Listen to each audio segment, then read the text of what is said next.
Hallelujah. सबको जाम से की मैं आशा करती हूँ कि आप सब लोग मसीह में ब्लेस होंगे और आने वाले समय में मसीह आपको ब्लेस रखेंगे। आइए हम मेरी भविष्यवाणी की पुस्तक में से आज के वचन को पढ़ते हैं, जो हमें आप पास्टर अंकुर यूसुफ नूरुल्लाह जी और पास्टर सोनिया यूसुफ नूरुल्लाह जी की ओर से दिया जाता है।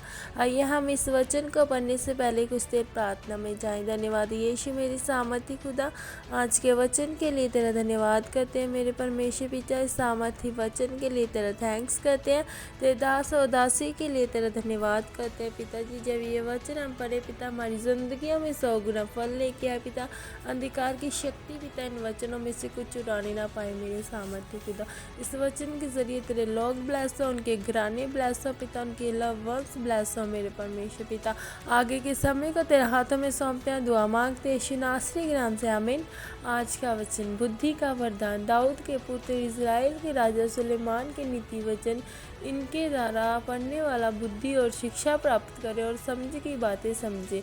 नीति वचन 1 का 1 और 2। मेरे प्रियो, बाइबल कहती है कि तुम नीति वचन को पढ़ने के द्वारा बुद्धि और शिक्षा को प्राप्त करोगे।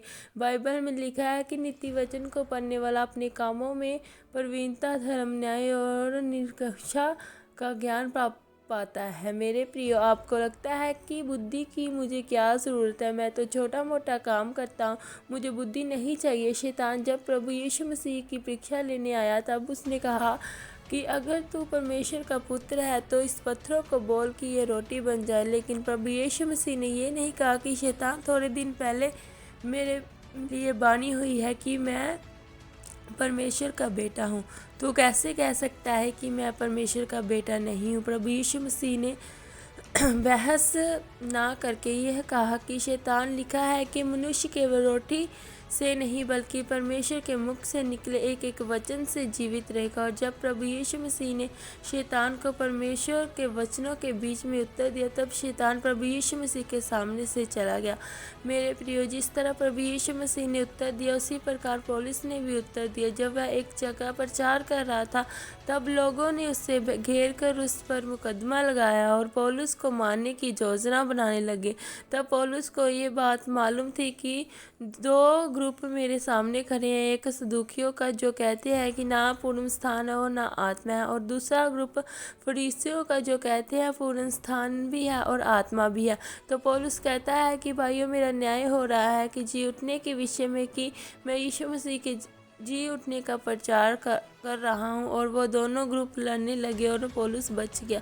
इसी को बुद्धि का वरदान कहा जाता है। बुद्धि का आत्मा आपके जीवन में तब काम करता है जब शैतान आपको तंग करे या जहाँ आपको ऐसा फंसा दे कि ना तो आप हाँ कर सके और ना ही ना कर सके। जब ऐसी परिस्थिति हो तब बुद्धि का वरदान आपके जीवन में काम करता है।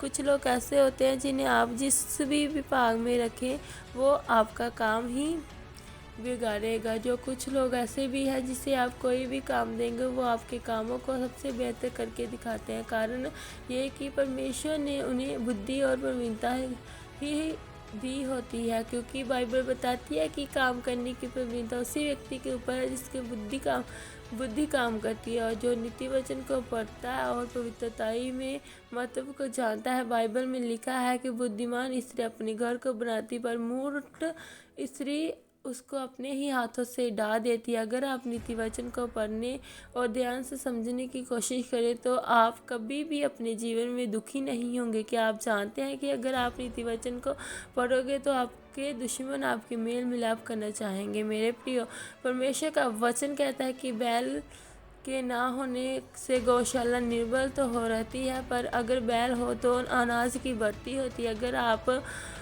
ओलंपिक इतिहादियों से किसी से भी पूछे तो ओलंपिक की पदक जीता हो तो यह बताए कि मैंने बड़े आराम से पदक जीता है, तो आपको एक भी जन ऐसा नहीं मिलेगा जो बिना मेहनत का हो।